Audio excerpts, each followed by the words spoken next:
Good morning students. Welcome to IIBM International Public School. Students, कल हम लोग ने एक्सरसाइज 14.4 में क्वेश्चन नंबर 1 कर लिया था। आज हम लोग क्वेश्चन सेकंड को करने वाले हैं। क्वेश्चन नंबर सेकंड क्या है? Find the area of circle of radius. Radius कितना है सर्कल का? 15.4 सेंटीमीटर एंड बी में कितना है? 9.8 सेंटीमीटर एंड सी में कितना है? 42 सेंटीमीटर एंड डी में 10.5 सेंटीमीटर। चलिए हम लोग फर्स्ट क्वेश्चन करने वाले हैं। सर्कल का रेडियस कितना गिवन है? 15.4 सेंटीमीटर। यहाँ हमने लिख लिया given radius r equal to 15.4 centimetre. Since हमको सर्कल का एरिया फाइंड करना है तो सबसे पहले हमें सर्कल का एरिया का फॉर्मूला लिखना है। Area of circle equal to pi r square. अब हम जानते हैं पाई की वैल्यू कितनी होती है? 22/7। यहाँ हम लोग 22/7 लिख लिया एंड इनटू आर स्क्वायर है यानी रेडियस का स्क्वायर। रेडियस को हमको क्या करना है? 2 टाइम्स मल्टीप्लाई कर देना है। तो रेडियस कितना है? 15.4 सेंटीमीटर। तो यहाँ पे 2 टाइम्स इसको लिख के मल्टीप्लाई कर देना है। That means 15.4 centimetre into 15.4 centimetre. अब यहाँ पे देखिए कुछ यहाँ पे कैंसिल आउट हो जाएगा। 7 1 जा 7, 7 2 जा 14, 15 में से कितना बचा? 1। तो 1 और यहाँ पे हो जाएगा 4, तो 14 हो जाएगा। एंड सिंस पॉइंट के बाद का भी नंबर ले रहे हैं इसलिए हम पहले पॉइंट लगा लेंगे। उसके बाद 40 को 7 से डिवाइड करने की कितनी बार जाएगा? 2 बार। तो 7 2 जा 14, तो यहाँ पे आपका आ गया 2.2। अब इसको कॉपी कर लेना है। यहाँ पे 22 है 22, यहाँ पे 2.2 है 2.2 सेंटीमीटर इनटू 15.4 सेंटीमीटर। तो यहाँ पे आपने 15.4 सेंटीमीटर लिख दिया। अब इसको जब हम मल्टीप्लाई करेंगे नंबर्स को तो क्या आ जाएगा?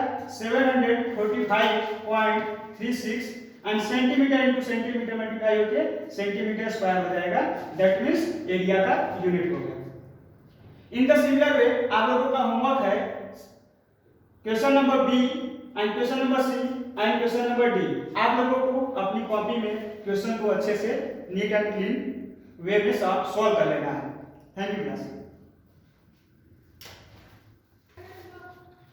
Good morning students, welcome to IIBM International Public School.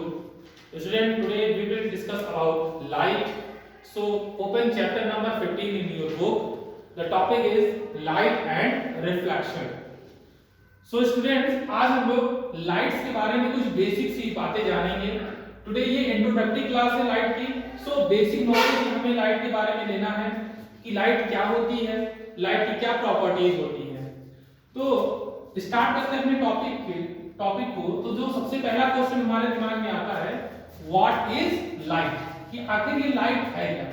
Students remember one thing, अगर हम साइंस की भाषा में बात करें तो इन द होल यूनिवर्स कोई भी वस्तु है, कोई भी आर्टिकल है, कोई भी आइटम है, वो या तो मैटर के फॉर्म में एग्जिस्ट करता है या तो एनर्जी के फॉर्म में एग्जिस्ट करता है।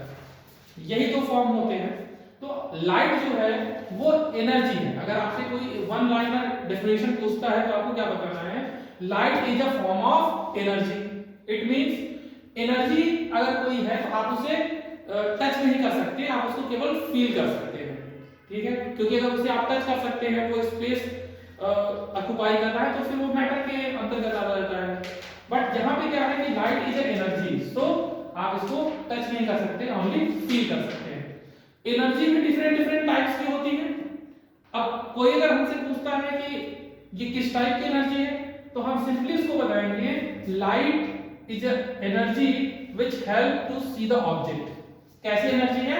ऐसी एनर्जी है जो ऑब्जेक्ट को देखने में सहायता करती है। अब देखते कैसे हैं ऑब्जेक्ट को? तो देखने में जो सहायता करती है वो लाइट की एक प्रॉपर्टी है, उसको हम बोलते हैं रिफ्लेक्शन। इसको मैं आपको बहुत शॉर्ट में समझा देता हूँ फिगर के द्वारा। मान लीजिए यहाँ पर आप हैं, ये आप हैं, यहाँ पर आपकी ये आंखें हैं, ठीक है। यहाँ पे सपोज दैट कोई भी ऑब्जेक्ट है और यहाँ पे कोई लाइट सोर्स है सपोज दैट। तो जैसे इस लाइट सोर्स से ये लाइट यहाँ पे इंटर करेगी, तो इंटर करने के बाद यहाँ पर क्या होगा? ये लाइट जैसे ही टकराएगी, टकराने के बाद ये लाइट रेज रिफ्लेक्ट होकर के आपकी आंखों तक पहुंचेगी। तो जब ये लाइट रेज किसी ऑब्जेक्ट पे टकराती हैं, टकराने के बाद आपकी आंखों तक पहुंचती है, तो आपकी आंखों में, आईज में सेंसर एक इमेज बनता है। तो बेसिकली मैं कह सकता हूं कि हम क्या देखते हैं, हम ऑब्जेक्ट का इमेज देखते हैं। हम क्या देखते हैं, हम ऑब्जेक्ट का इमेज देखते हैं। और ये इमेज कहां बनता है, ये हमारी आंखों के रेटिना वाले पार्ट, ये जहां पे इमेज बनता है ये इंपॉर्टेंट पार्ट है रेटिना। तो रेटिना पे हमारा इमेज बनता है, ये चीज ध्यान रखना। तो ये प्रॉपर्टी भी बहुत इंपॉर्टेंट है। अब कुछ और भी प्रॉपर्टीज हैं जो लाइट की बहुत इंपॉर्टेंट है। यहाँ पर देखिए कुछ बेसिक सी प्रॉपर्टी मैंने लिख रखी है।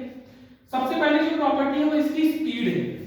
अब देखिए यहाँ पे जो स्पीड लिखी है ये स्पीड वैक्यूम में है। वैक्यूम का मतलब होता है जहां पर ना कोई पार्टिकल है, इवन एयर भी नहीं है, कुछ नहीं है वहां पे। तो ये वैक्यूम में स्पीड अगर आपसे कोई पूछे कि लाइट की स्पीड क्या होती है, तो ये होती है 3 × 10⁸ मीटर पर सेकंड। और एक चीज आपको याद रखनी है कि इस स्पीड को हम डिनोट करते हैं c से। तो c = 3 × 10⁸ मीटर पर सेकंड, सॉरी 10⁸ मीटर पर सेकंड। तो this is the speed of light, first property and very important property. It means अगर मैं ये कह रहा हूं कि वैक्यूम में स्पीड है, तो अगर इसका हम मीडियम चेंज कर दें, वाटर कोई सॉलिड ले लें, लिक्विड ले लें, गैस ले लें, तो वहां पे स्पीड में थोड़ा बहुत डिफरेंस आ जाएगा। बट जो स्टैंडर्ड हम लेते हैं न्यूमेरिकल सॉल्व करने में या कहीं भी, तो हम यही लेते हैं 3 × 10⁸ मीटर पर सेकंड। सेकंड प्रॉपर्टी हम देखते हैं जो कि बहुत इंपॉर्टेंट प्रॉपर्टी है, travel in straight line. Students light हमेशा स्ट्रेट लाइन में ही ट्रैवल करती है, ठीक है। अब इसको आप कहेंगे सर ये कैसे हम समझे, तो आप समझिए शैडो का प्रोसेस कि शैडो कैसे बनता है। आपको क्या समझना पड़ेगा कि शैडो यानी परछाई कैसे बनती है। अगर आप शैडो का प्रोसेस जान जाएंगे तो वो स्ट्रेट लाइन में ट्रैवल करने की वजह से ही है। कैसे, आइए हम देखते हैं। जैसे मान लीजिए ये कोई ऑब्जेक्ट है, ये ऑब्जेक्ट है, लाइट यहां से ट्रैवल कर रही है लाइक दिस। अब अगर लाइट बेंड हो सकती, तो लाइट अगर बेंड हो सकती तो जैसे ही ऑब्जेक्ट आगे मिलता तो इधर से बेंड हो जाती, इस तरीके से यहां बेंड हो जाती, ठीक है। तो जब इस तरीके से लाइट बेंड हो जाती तो यहां पर क्या आपको लाइट देखने को मिलती। बट ऐसा नहीं होता है, रियलिटी में आपको पता होगा कि एक्चुअल में ऐसा नहीं होता है। एक्चुअल में क्या होता है, हम देखें एक्चुअल में यहां पे क्या होता है कि जैसे ये लाइट से यहां पे आएगी, कंसाइड करेगी, टक्कर होगी, यहां पे कोलिजन होगा और लाइट जो है वापस हो जाएगी टकरा करके, रिटर्न हो जाएगी, यानी ये इसके आर पार नहीं जा पाएगी, बेंड नहीं हो पाएगी। तो जब ये लाइट इसके पार नहीं जा पाएगी, यानी इसके थ्रू होकर के नहीं जा पाएगी, तो क्या होगा, यहां पर आपको एक डार्क एरिया देखने को मिलेगा। क्या देखने को मिलेगा, डार्क एरिया। और इसी डार्क एरिया को आप क्या बोलते हैं, इसी डार्क एरिया को आप शैडो बोलते हैं, ठीक है। तो ये कोई पूछ ले कि शैडो क्यों बनता है, तो आपको सीधे सीधे बता देना है, because the property of light, what is the property, property is travel in straight line. Third property देखते हैं। थर्ड प्रॉपर्टी में देखिए बहुत सारी प्रॉपर्टी है, जैसे एक रिफ्लेक्शन है, मैंने अभी आपको बताया कि कैसे रेज टकरा करके हमारी आंखों पे सेंसेशन करती है और हमें ऑब्जेक्ट का इमेज दिखाई पड़ता है। रिफ्रैक्शन है, इसके अलावा इंटरफेरेंस और भी बहुत सारी प्रॉपर्टी होती है जो कि हम हायर क्लास में जानेंगे। जैसे रिफ्लेक्शन और रिफ्रैक्शन को क्लास 10 में हम अच्छे से जानेंगे, और इसके अलावा जो इससे भी ज्यादा अपर प्रॉपर्टियां हैं वो आप क्लास 11 तक जानेंगे। तो आज के लिए इतना ही रखते हैं।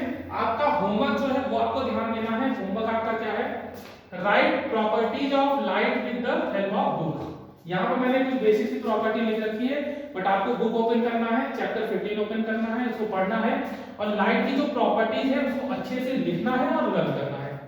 Okay students, thank you for today. Good morning students, take out your Hindi language copy and note down your class work। आज का हमारा टॉपिक यानी प्रकरण है सर्वनाम। सबसे पहले आप सर्वनाम का मतलब समझिए। सर्व का मतलब होता है सभी, तो जो भी नाम वाले शब्दों पर जितने भी नाम है उनके स्थान पर जो भी प्रयोग किए जाते हैं वो व्याकरण में सर्वनाम कहलाते हैं।